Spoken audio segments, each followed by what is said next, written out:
Hello students, welcome to solution. आज का अपना क्लास जो है डिफिनिट इंटीग्रेशन का है। ठीक है, इंडिफिनिट इंटीग्रेशन पढ़ चुके हैं, उसमें जितने भी मेथड्स हैं उसको ख़त्म कर चुके हैं। आज हम लोग पढ़ने वाले हैं डिफिनिट इंटीग्रेशन। ठीक है, बेसिक आप डिफिनिट इंटीग्रेशन के बारे में जानते हैं कि डिफिनिट इंटीग्रेशन क्या होता है। ठीक है, इंट्रो क्लास में ही बता चुके हैं हम आपको कि डिफिनिट इंटीग्रेशन क्या होता है। फिर से आपको जल्द रिमाइंड कर देते हैं कि डिफिनिट इंटीग्रेशन जो होता है इसके पास एक यूनिक वैल्यू होती है। ठीक है, मतलब क्या है कि अगर आप इस किसी भी फंक्शन को इंटीग्रेट करोगे, ठीक है, कहने का मतलब क्या है कि जब आप डिफिनिट इंटीग्रेशन में किसी फंक्शन को इंटीग्रेट करते हैं, ठीक है, कोई फंक्शन है f(x), इसको आप क्या करोगे, इंटीग्रेट कीजिएगा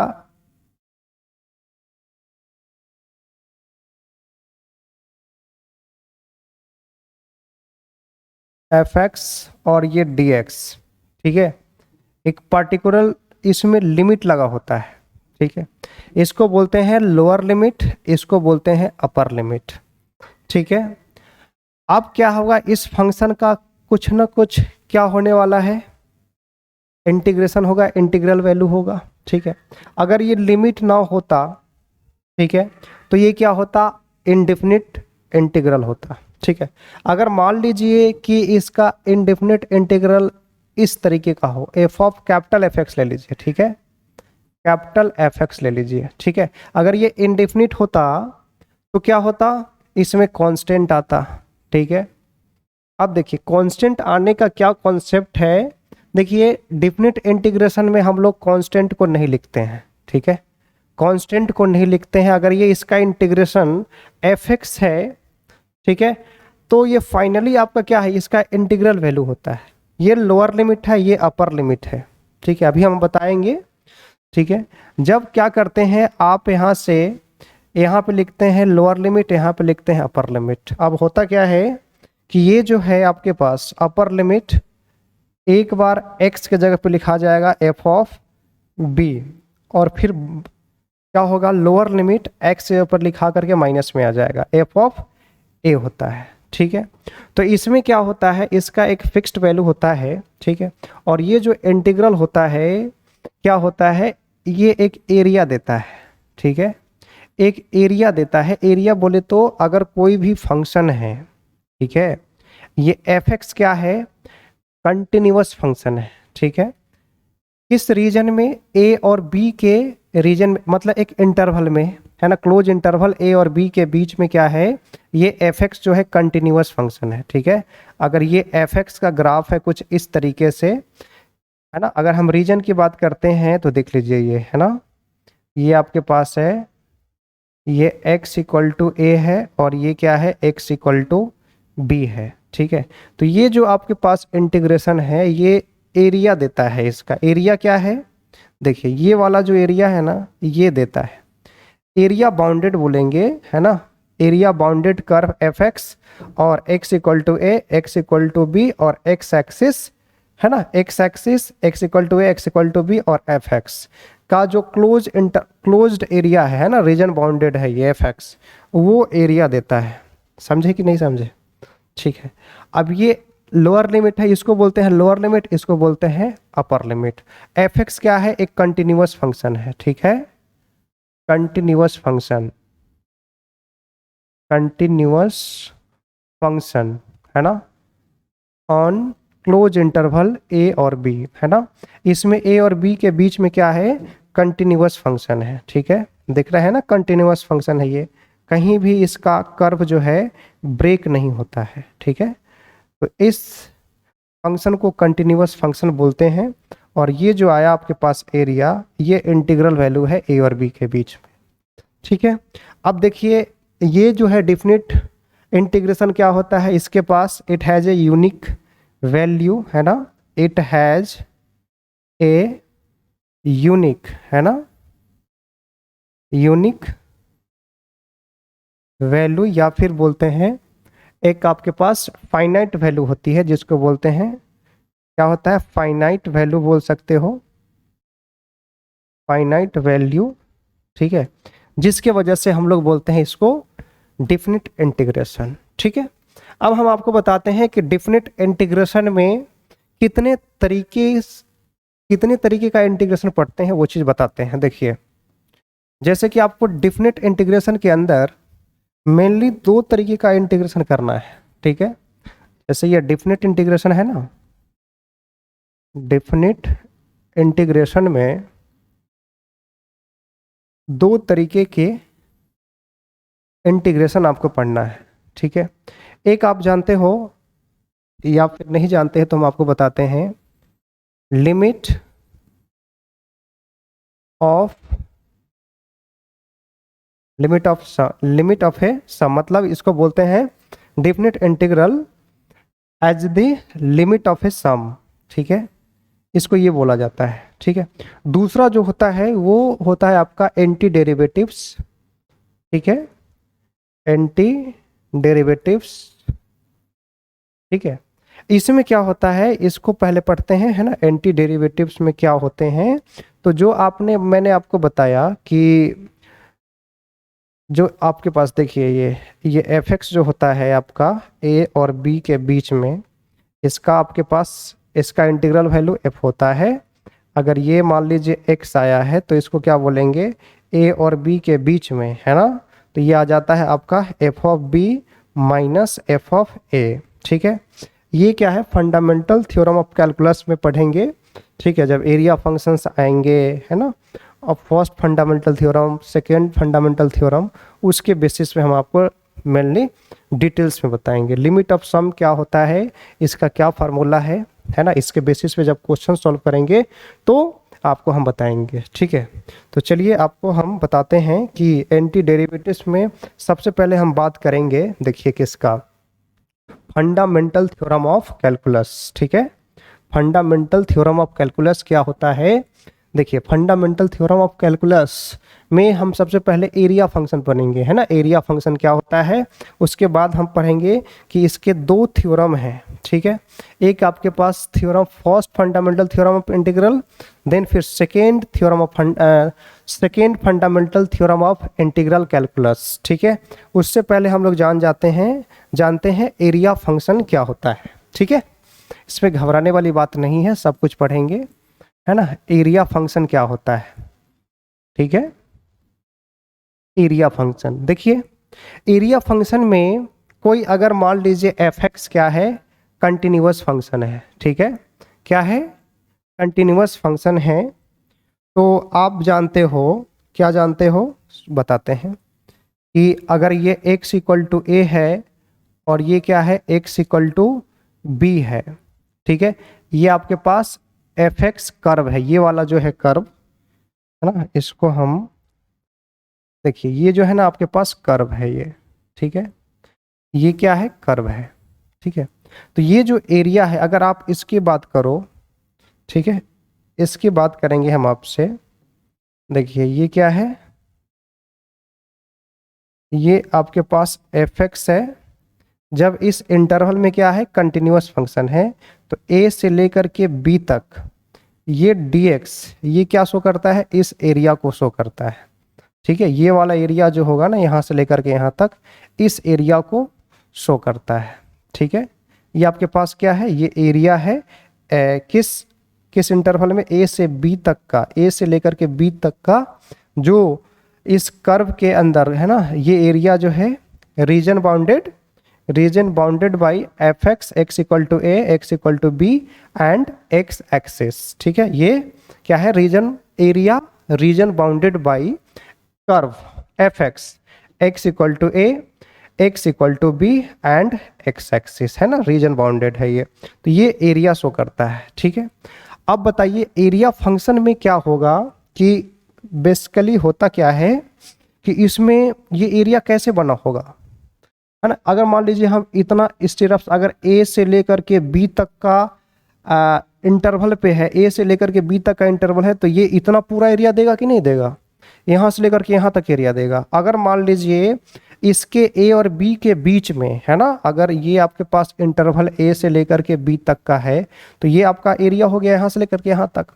अगर ए और बी के बीच में अगर कोई पॉइंट लेते हैं एक्स, ठीक है, कोई पॉइंट लेते हैं एक्स, ठीक है, एक्स लिया मैंने यहाँ पे, ठीक है, तो यहाँ पे जो आपके पास आएगा ये वाला, ठीक है, ये जो आएगा एक्स, ए से लेकर के एक्स तक, ठीक है, एक्स से लेकर ए तक जो फंक्शन आएगा एफ एक्स, वो आप इस तरीके से डिनोट कर सकते हो, है ना। ये वाला जो आपके पास पिंक वाला जो पोर्शन है, ये आप क्या करोगे, ए से लेकर के एक्स तक, ए से लेकर के एक्स तक लिखोगे और यहाँ से लिखेंगे एफ एक्स। ये एफ एक्स जो होगा ये एरिया दे देगा आपको, ठीक है, तो ये बोलते हैं इसको एरिया फंक्शन, है ना। यही एरिया देगा आपको, जीरो ए से लेकर के एक्स तक क्या होगा, एरिया दे देगा आपको। कोई दिक्कत नहीं होना चाहिए इसमें, ठीक है। यही है आपके पास एरिया फंक्शन। अगर यहाँ से लेंगे ए से लेकर के एक्स तक तो ये वाला एरिया देगा आपको, ठीक है। अगर एक्स का वैल्यू बी तक पहुँच जाता तो यहाँ से ये टोटल आपके पास एरिया देगा, ठीक है। तो एरिया फंक्शन इसी से एक कॉन्सेप्ट आता है, जहाँ से अगर मान लीजिए यहाँ पे लेंगे ना तो ये यहाँ से लेंगे। अच्छा, ये एरिया कौन सा एरिया है, अगर हम आपको नाम दे दें, मान लीजिए कि ये है ए, ये पॉइंट ए है, ये पॉइंट बी है, ये पॉइंट आपका सी है, ये पॉइंट क्या है, डी है, तो ये एरिया ऑफ, एरिया किसका है, area A B C D का है ना। ये आपके पास है ए बी सी डी का है ना, area of A B C D, है ना, ठीक है। तो इस बात को आप जानेंगे। और ये जो ए से लेकर के बी तक का जो है आपके पास इंटरवल, ए से लेकर के बी तक का, तो ये अगर ए है बी है, इसको अगर हम मानते हो ई और इसको एफ, तो ये एरिया किसका है, ये एरिया आपके पास है ए बी ई और एफ तक का है ना। ये एरिया किसका है, area of region bounded by F X, X equal to A, X equal to B और एक्स एक्सिस। समझ में अब बात आया कि नहीं आया, तो ये इस एरिया की बात हो रही है, ठीक है। तो यही होता है आपका एरिया फंक्शन, ठीक है। अब चलिए नेक्स्ट बात करते हैं फंडामेंटल, है ना। जो आपके पास फंडामेंटल थ्योरम ऑफ कैलकुलस जो है, इसमें दो थ्योरम पढ़ना है, ठीक है। वो कौन कौन सा है वो चीज देखिए। यहाँ पे क्या है, first fundamental theorem of integral calculus, ठीक है। चलिए देखिए, यहाँ पे आपको क्या करना है, मैंने बता दिया कि फंक्शन जो होना चाहिए वो क्या होना चाहिए, कंटिन्यूअस फंक्शन। कोई दिक्कत वाली बात नहीं है, ये क्या है, कंटिन्यूअस फंक्शन है, कंटिन्यूअस फंक्शन, ठीक है। और किस इंटरवल में, क्लोज इंटरवल ए बी में, क्लोज इंटरवल ए बी में क्या है, ये आपका कंटिन्यूअस फंक्शन है, ठीक है। तो कहने का मतलब क्या है कि जब हम इस फंक्शन को ए डैश एक्स, कहने का मतलब क्या है कि अगर ये फंक्शन ए डैश एक्स जो है, ये जो है आपके पास ए डैश एक्स क्या होगा, एफ एक्स होगा, ठीक है। मतलब क्या है, इससे क्या आप निकाल सकते हो कि ए डैश जो है, A dash X equal to F X क्यों लिखाया ये, इस बात को समझें। इस बात को हम समझाते हैं कैसे लिखा जाता है। A dash X equal to F X क्या है, ये तो स्टेटमेंट दे दिया, इसका प्रूफ तो बताया नहीं, तो हम आपको बताते हैं किस तरीके से किया गया होगा।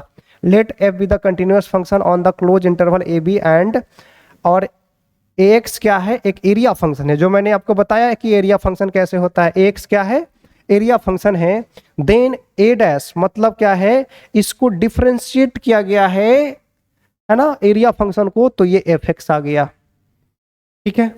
तो अभी कैसे आता है वो चीज आपको समझ में आया, नहीं आया, चलिए बताते हैं। देखिए मैंने आपको अभी बताया है कि एरिया फंक्शन जो है, देखिए एरिया फंक्शन ये जानते हैं ना, एरिया फंक्शन क्या होता है, एफ एक्स का इंटीग्रेशन किया गया है, एफ एक्स डी एक्स हुआ, कुछ भी इंटरवल में है, ये ए है और ये बी है, ठीक है।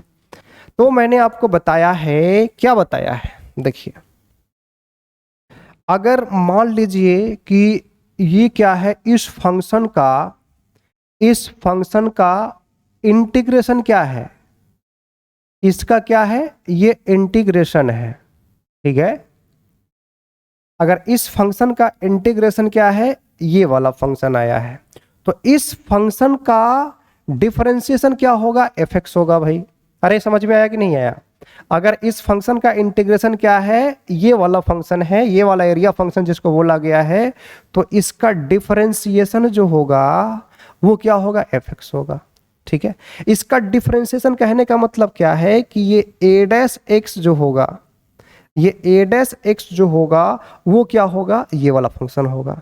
ए डैश एक्स को जब हम करेंगे, ये फंक्शन को डिफरेंशिएट करेंगे, तो ये फंक्शन आ जाएगा। अरे बात समझ में आया कि नहीं आया?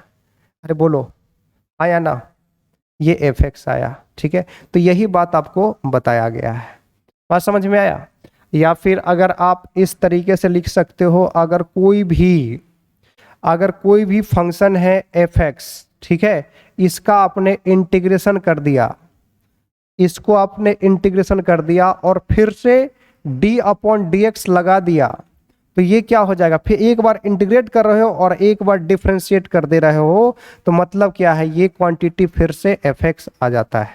तो इस कॉन्सेप्ट को आप याद रखना, ठीक है। और इसी कॉन्सेप्ट पे बेस्ड है ये वाला, है ना, first fundamental theorem of integral calculus, ठीक है।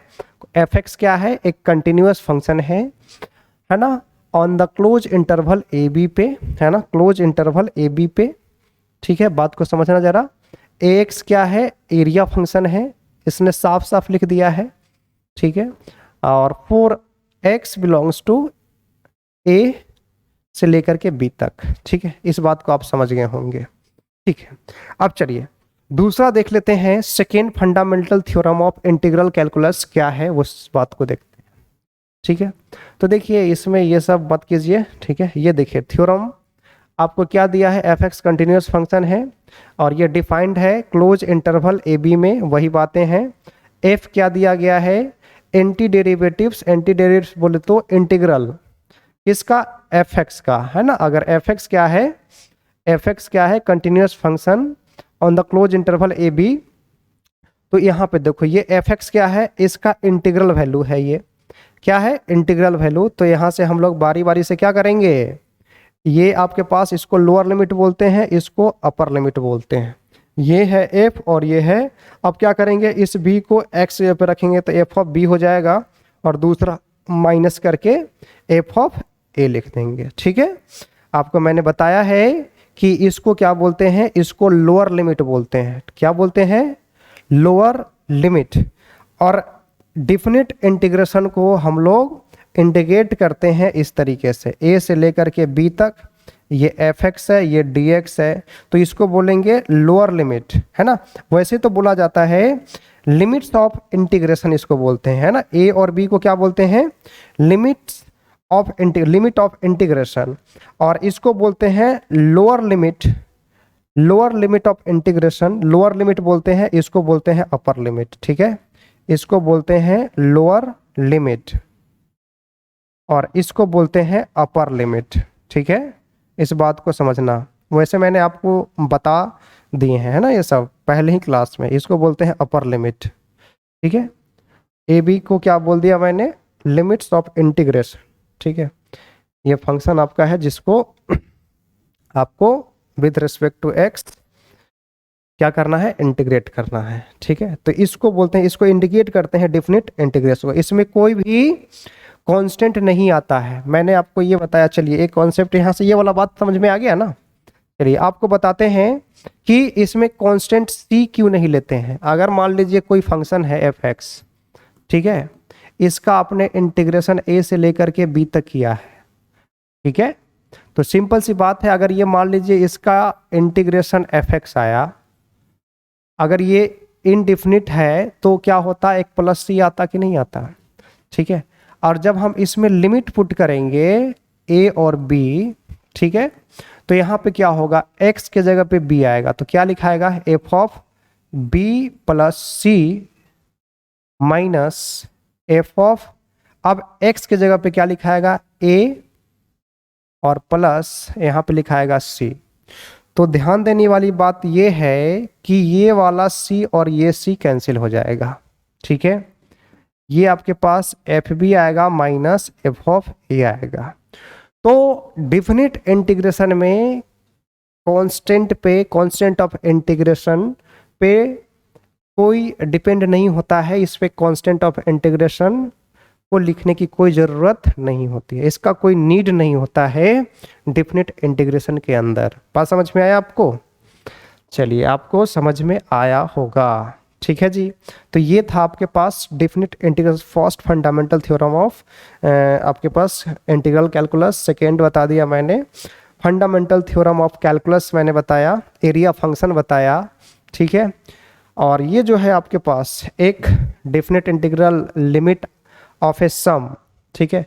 तो वो कॉन्सेप्ट क्या होता है उसको हम आपको बता देते हैं, ठीक है, कि लिमिट ऑफ ए सम क्या होता है, उसका मैं फार्मूला से बताएंगे, बाकी उसमें डिटेल्स जाना नहीं है, ठीक है। अगर मान लीजिए आपको हम बताते हैं, पहले फार्मूला लिख देते हैं। क्या होता है कि अगर मान लीजिए ये a से लेकर के b तक है, a से लेकर के b तक ये कोई फंक्शन है एफ एक्स, क्या है बता रहे हैं हम आपको, लिमिट ऑफ ए सम, ठीक है। ये वाला टॉपिक है आपका, ठीक है, जो डिफिनिट इंटीग्रेशन में आपको पढ़ना था। a से लेकर के b तक है, ये आपके पास dx है, तो इसका फार्मूला होता है। ये कैसे आता है आपको जानने की जरूरत नहीं है, हम आपको बताते हैं। देखिए, a से लेकर के b तक क्या होता है, इसका फार्मूला b माइनस ए। b क्या है अपर लिमिट, a क्या है लोअर लिमिट। बात समझ में आया? b क्या है अपर लिमिट, a क्या है लोअर लिमिट। ये पहले b माइनस ए आ गया, फिर क्या है लिमिट लगाते हैं। अच्छा, लिमिट आ गया सर, ये ठीक, ये आपके पास लिमिट लगाते हैं, limit n tends to infinite, n tends to infinite, यहाँ पे लिखाता है 1/n, और आता है पहले लोअर लिमिट से स्टार्ट होता है f of a plus F of a plus h plus F of a plus 2h, ठीक है। इस तरीके से आपको चला जाता है डॉट डॉट डॉट करके F of a plus n minus 1 into H तक, ठीक है। तो ये होता है आपके पास फार्मूला किसका, लिमिट ऑफ ए सम का। किसी फंक्शन को, है ना, क्या करना होता है, इंटीग्रेट करना होता है। तो आप उसमें क्वेश्चन में आएगा कि as a limit of a सम आपको कैलकुलेट करना होगा। तो ये जो है एफ ए कैसे डिनोट होगा, तो यहाँ पे जो फंक्शन दिया जाएगा वो फंक्शन होगा, ठीक है। और ये n जो है, n कैसे निकलता है इसको देखते हैं। देखिए, यहाँ से n कैसे निकलेगा, या फिर h जो होता है आपके पास, देखिए यहाँ पे ये h जो है, h इक्वल टू हम लोग निकालते हैं, ये h आया है ना, तो h क्या है उसके बारे में बताते हैं। h जो है आपके पास, इसको हम लोग इस तरीके से निकालते हैं, b minus a divide by n, ठीक है। h equal to b minus a divide by n निकालते हैं। अब देखिए, जब हम n का वैल्यू टेंस टू इन्फानाइट करेंगे, ठीक है, जब आपके पास n टेंस टू इन्फानाइट होगा तो h जो होगा आपके पास 0 को अप्रोच करेगा, है ना। n approaches to infinite, then h tends to 0, मतलब h अप्रोचेस टू 0। n किसको अप्रोच कर रहा है, इन्फानाइट को, तो h किसको अप्रोच करेगा, 0 को। जब यहाँ पे इन्फानाइट बहुत ही बड़ा क्वांटिटी आएगा तो क्या कर रहे हैं, ये तो एक छोटा सा नंबर है जी, कोई ना कोई नंबर होगा ना, लाखों है तो फिर क्या, इन्फानाइट के सापेक्ष रिस्पेक्ट में बहुत ही कम वैल्यू है, इसलिए आपका ये जो h होगा वो 0 की तरफ अप्रोच करेगा, ठीक है। तो इस बात को आप ध्यान रखिएगा कि h कैसे निकालेंगे, तो आपको इस तरीके से आपको करना होगा, ठीक है।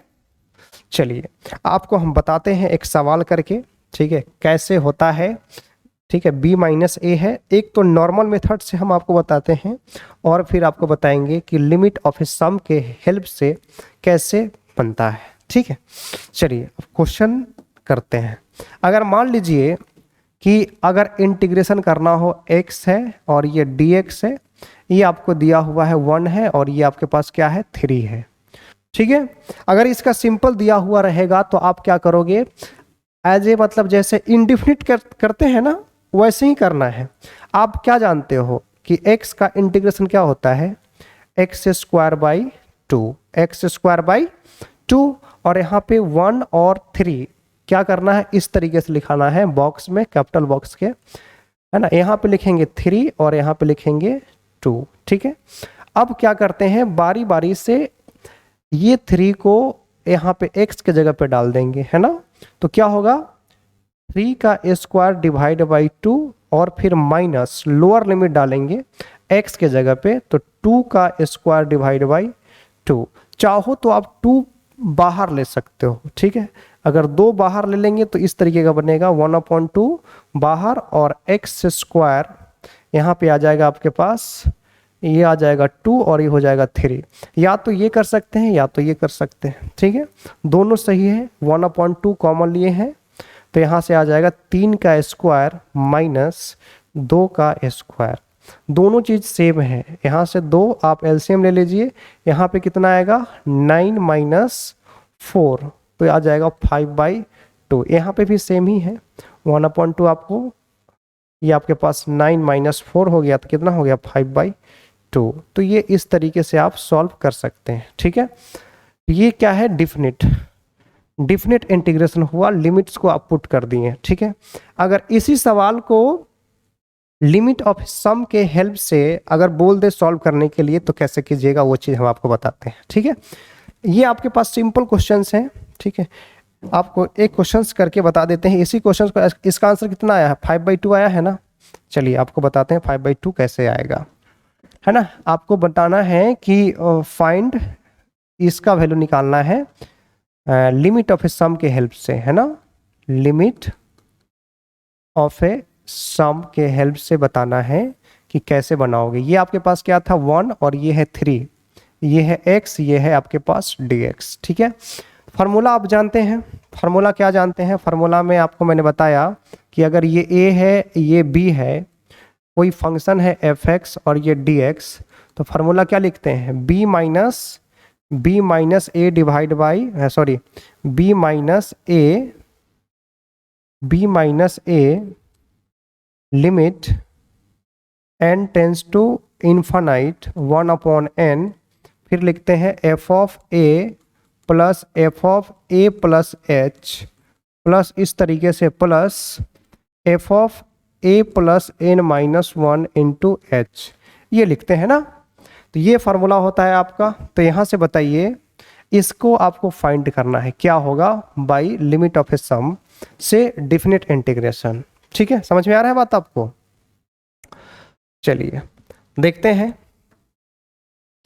हैं कैसे सॉल्व करते हैं इसको। अब देखिए, यहाँ से इस क्वेश्चन को देख करके क्या पता चल रहा है कि a का वैल्यू क्या है, a का वैल्यू है 1 एंड b का वैल्यू कितना है 3 है, b का वैल्यू 3 है। तो यहाँ से आप क्या करोगे, h कैसे निकालेंगे, इसमें h भी तो है, तो h का वैल्यू आप निकालोगे b minus a divide by n करके। तो b का वैल्यू है कितना 3, तो 3 माइनस और a कितना है 1 है, तो 1 डिवाइड बाई n कर देंगे। यहाँ तक कोई परेशानी नहीं। तो ये हो जाएगा 3 माइनस 1 कितना होगा 2/n। तो ये h का जो वैल्यू है वो कितना है 2/n हो गया। बात समझ में आ रहा है। चलिए, ये तो h जो है आपके पास ये है 2/, h का वैल्यू हो गया 2/n। ठीक है, ये आपके पास क्या है n है, ये आपके पास n है, 2/n आया है। अब देखिए, आपको फॉर्मूले में क्या है, f ऑफ a निकालना है। ठीक है, तो fx जो है, fx क्या है, fx आपको x दिया है ना, तो देखिए, तो इसके हिसाब से f ऑफ a निकालेंगे और a का वैल्यू कितना है 1 है, a का वैल्यू कितना है 1 है, तो आप क्या निकालोगे एफ ए जो है F1 निकालोगे ना, तो F1 इक्वल टू क्या आया, 1 आया। फिर आप क्या निकालोगे, a प्लस एच, मतलब 1 प्लस एच निकालोगे।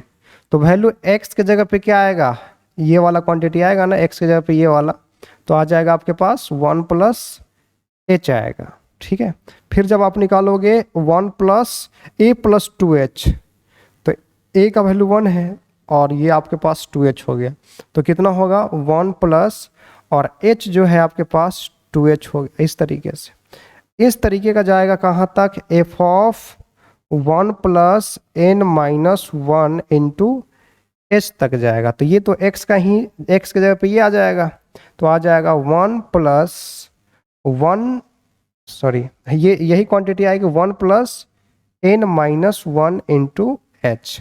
ये सारा वैल्यू इसमें पुट कर देना है। ठीक है, अभी हम बात बताते हैं कि h के जगह पे हम 2/n पुट कर देंगे, 2/n 2/n 2/n 2/n put कर देंगे, और वो लास्ट में हम पुट करेंगे। ठीक है, अभी नहीं पुट कर रहे हैं, अब बस फार्मूले में डालना है। तो फार्मूले में डालने वाले हैं क्या, वो बताते हैं। ठीक है, देखिए अब सिंपल है, x है 1 से लेकर के क्या है 3 है, और ये आपके पास dx है। b का वैल्यू कितना है 3 और a का वैल्यू कितना है 1, तो 3 माइनस 1। ठीक है, लिमिट, लिमिट क्या है, इसको LT ही लिख सकते हो, limit n tends to infinite, और यहाँ पे कितना है 1/n। ठीक है, अब देखिए यहाँ पे f ऑफ 1 कितना है 1, फिर क्या है 1 प्लस h, ठीक है, फिर प्लस 1 प्लस 2h, इस तरीके से 1 प्लस 3h होगा, और लास्ट में जो होगा आपके पास प्लस प्लस क्या होने वाला है 1 plus n minus 1 into h। ठीक है, चलिए यही होगा। अब देखिए इसमें आपसे हम पूछे कि बताइए कि 1 को काउंट कीजिए। ये देखिए अगर ये मान लो 1 कितने बार है, ये अगर यहाँ से हम इस 1 को छोड़ दें तो बताओ ये h 2h 3h 4h ये कितना बार है, n-1 बार है ना, 1 की बात कर रहे हैं तो, है ना। तो जितना बार h है, h कितना बार होगा, n-1 टाइम्स होगा, तो उतना ही कितना होगा 1 होगा, 1 होगा। अभी यहाँ से ये नहीं काउंट किए हैं, तो 1 कितना होने वाला है n होगा, ये n-1 और ये प्लस आपका n, तो कितना होगा n होगा। तो 1 का जो संख्या है, नंबर ऑफ 1 कितना है n हो जाएगा, है ना। 1 जो है 1 प्लस 1 प्लस 1 प्लस कितना बार आया होगा, n बार हो आया होगा। तो यहाँ पे इसका वैल्यू जो होगा 3 माइनस 1 कितना हो गया 2, limit n tends to infinite 1/n, और ये आ जाएगा आपके पास 1 इंटू n कर दीजिए, तो वैल्यू यही n ही आएगा, है ना। तो आप क्या कर दो n ही लिख लो, बस यहाँ पे n लिख लीजिए। ठीक है, और प्लस देखिए क्या कीजिएगा, प्लस, प्लस होने के बाद देखिए यहाँ पे अब सिर्फ h बच गया, h हो गया, फिर 2h है, फिर 3h 4h। वैसे ही अगर h हम कॉमन लेते हैं तो क्या आने वाला है, h का कोफिशिएंट 1 होगा, h का कोफिशिएंट 2 होगा, फिर 3 होगा, इस तरीके से क्या होगा h का कोफिशिएंट n-1 होगा। ठीक है, बात यहाँ तक। चलिए आपको बताते हैं अब ये कैसे होगा। अगर n नेचुरल नंबर्स होता, अगर n नेचुरल नंबर्स होता तो इसका फार्मूला क्या होता है, sum of first n natural number का फार्मूला होता है n इंटू n प्लस 1/2 होता है ना, sum of first n natural numbers का। तो हम ये क्या करेंगे, ये फर्स्ट n-1 नेचुरल नंबर है, ठीक है, फर्स्ट n-1 नेचुरल नंबर है, तो हम लोग n के जगह पे क्या पुट कर देंगे n-1।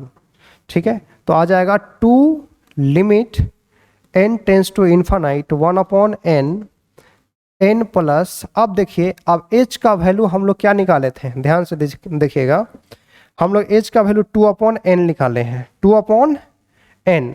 तो यहाँ पे हम लोग h के जगह पे 2/n डाल देते हैं, 2/n डाल दिए। ठीक है, चलिए 2/n डाल दिए। अब ये जो है आपके पास 1, ये फार्मूला n के जगह पे ये फार्मूला में डाल देंगे, तो n के जगह पे क्या लिखाएगा n-1, ठीक है, और फिर इसके जगह पे n-1 रखेंगे तो -1 और 1 कैंसिल होकर के सिर्फ क्या बचेगा, n बचेगा। ठीक है, तो डिवाइड बाई क्या आ गया, 2 आ गया। बात क्लियर है यहाँ तक?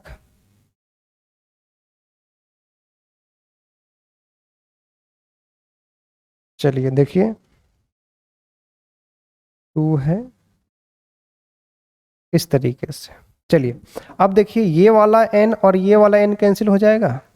ठीक है, और ये वाला 2, ये 2 और ये 2 कैंसिल होगा क्या, ये 2 कैंसिल हो गया। तो क्या बचा आपके पास, सिंपल n-1 बचा ना, सिंपल n, और यहाँ पे बच गया 2 into limit n tends to infinite 1/n।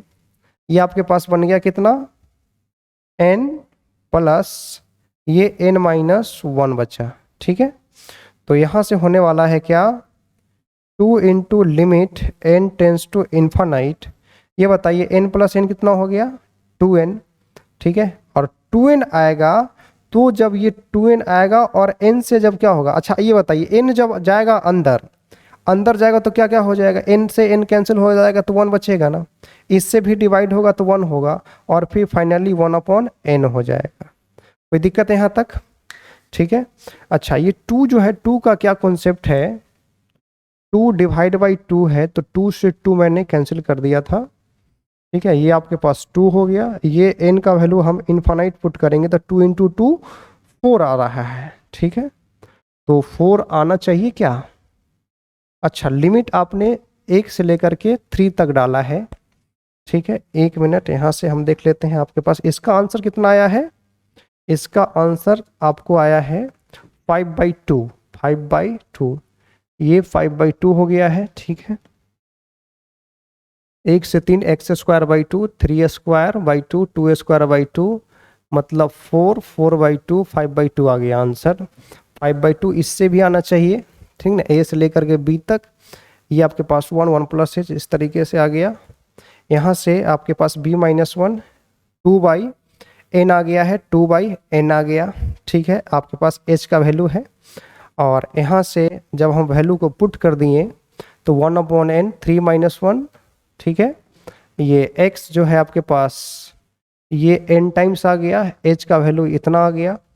ठीक है, अब यहाँ पे क्या हुआ, n इंटू n प्लस 1, तो n-1 हो गया, और ये 2/n पुट कर दिए थे। ठीक है, तो आ गया सिंपल, जब n से डिवाइड किए तो क्या आया, n आ जाएगा अंदर, n से 1 हो जाएगा, यहाँ से 1 जाएगा। ठीक है, और -1 आएगा, -1। तो जब n tends to infinite put करेंगे तो क्या आने वाला है, 2 इंटू यहाँ से 2 प्लस 2, 2 इंटू 2, ये तो 0 हो जाएगा, तो ये आ रहा है यहाँ से 4 आ रहा है, 4 आ रहा है, जो कि कुछ मिस्टेक है इसमें। आना चाहिए आपके पास, अगर ये वैल्यू है h का वैल्यू 2/n, ये 2/n हो गया, तो n इंटू n-1। ठीक है, 3x³ x² 3, यहाँ से x²/2, 3 है, 2 है, तो वैल्यू आ जाएगा 3 का स्क्वायर 9, और यहाँ से आ जाएगा 2 का स्क्वायर 4, 5, 5/2 आना चाहिए, है ना, 5/2 आ नहीं रहा है ना, तो b-a 1/n 1, 1 plus 1 plus h plus 1 plus 2h यहाँ तक आ गया है। ठीक है, ये वैल्यू सबका सेम रखे हैं क्या, x है 1, 1 प्लस h। ठीक है, 1 मतलब 1 ही तो दिया है, 1 प्लस 2h n-1h। ठीक है, ये आपके पास 1 plus 1 plus h, 1 plus 2h, 1 plus n-2h, 2 limit n tends to infinite 1/n, ये आपके पास n plus h into 1 plus 2 plus 3 plus 4 plus ये नेचुरल नंबर्स है। ठीक है, तो n का वैल्यू n-1 है, तो यहाँ से हो जाएगा n-1, n के जगह पे क्या लिखाएगा, n इंटू n-1, और फिर +1 करेंगे तो सिंपल n बचेगा। ठीक है, और ये वैल्यू आ जाएगा डिवाइड बाई 2, तो ये 2 से 2 कैंसिल हो गया, ये n से n कैंसिल हो गया, तो ये n प्लस n क्या हो जाएगा, 2n हो जाएगा, है ना। और ये आपके पास -1 बचा हुआ है, ये n अंदर जाएगा, तो ये आपके पास 1 1, यहाँ पे 1/n होगा, n का वैल्यू इन्फानाइट पुट कर देंगे, तो 1 + 1 क्या हो जाएगा, 2। ठीक है,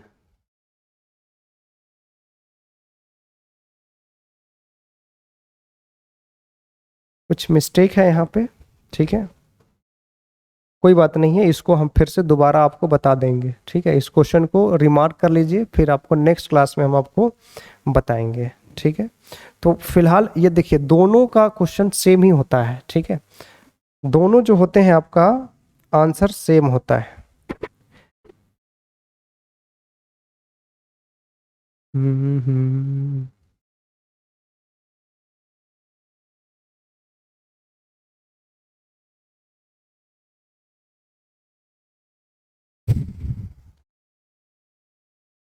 1 से 3x है।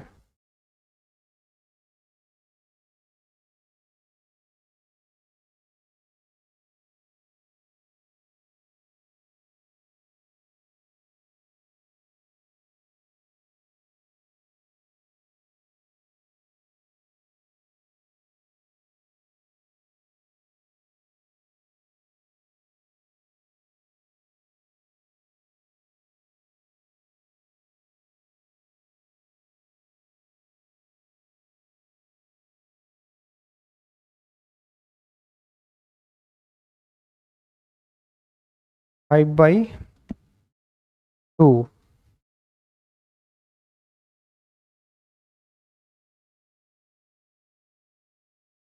देखिए यहाँ पे कुछ गलत हुआ है, क्या हुआ है गलत, देखिए हम लोग गलत कर दिए हैं ना। लोअर लिमिट आपका यहाँ पे कितना है, 1 है।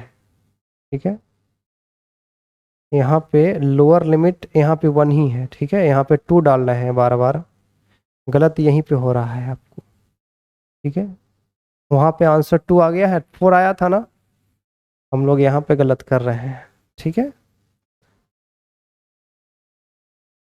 आंसर जो है आपके पास ये देखिए, ये 1 है, तो यहाँ पे क्या हो जाएगा, 1 2 3 का क्यू, 3 का क्यू माइनस माइनस यहाँ पे डिवाइड बाई 2 कर लीजिए, कोई दिक्कत नहीं है, और ये हो जाएगा आपके पास 1 का क्यू। तो ये आपके पास, अच्छा 3 का क्यू है, 3 का स्क्वायर है, क्या कर रहे हैं, यहाँ पे क्या हो जाएगा, 3 का स्क्वायर माइनस 1 का स्क्वायर डिवाइड बाई 2, तो आ जाएगा 8/2, जो कि इसका आंसर होगा 4। इसका आंसर होगा 4। समझ में आया कि नहीं आया। तो यहाँ से ये भी आपके पास सही है ना, ये 2/n जो है, ये आंसर आपके पास 4 आया था। ठीक है, आंसर आपका 4 आया था। तो ये चीज़ है आपका लिमिट ऑफ ए सम से क्वेश्चंस करते हैं, तो इसमें भी आपका आंसर सही आता है। ठीक है, चलिए चलिए बाकी जो है ना क्वेश्चंस वो हम नेक्स्ट क्लास में करेंगे। ठीक है, चलिए, थैंक यू।